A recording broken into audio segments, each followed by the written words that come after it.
పేరు శ్రేషిత. నేను intermediate second MPC చదువుకున్నాను. నేను ఈరోజు చెప్పబోయే విషయం ఏమిటంటే జల కాలుష్యం గురించి చెప్పబోతున్నాను. ప్రాణం పోసే గాలి.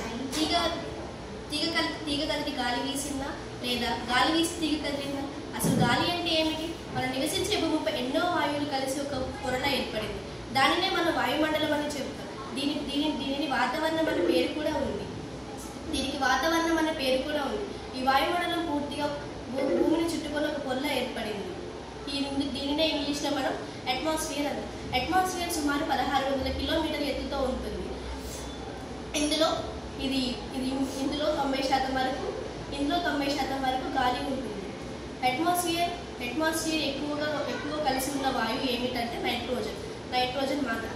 సుమారు ఇది 78.1% ఉంటుంది. దీని తర్వాత ఆక్సిజన్ 20.9% ఉంటుంది. ఈ రెండు వాయువులు కలిపితేనే మనకి 99% వస్తుంది. మిగతా 1% మనకు తెలిసిన వాయువులైన కార్బన్ డైఆక్సైడ్ అండ్ హైడ్రోజన్. మనకు తెలియనివి తేలికైనవి ఏంటి అంటే నియాన్ ఆర్గాన్ లాంటివి. వీటితో పాటు ఆవిరి దుమ్ము ధూళి వంటివి కూడా మనకి గాలిలో కలిసి ఉంటాయి. భూమిపై ఎన్నో వాయువులు భూమిపైన మనకు తెలిసిన వాయువులన్నీ కలిసి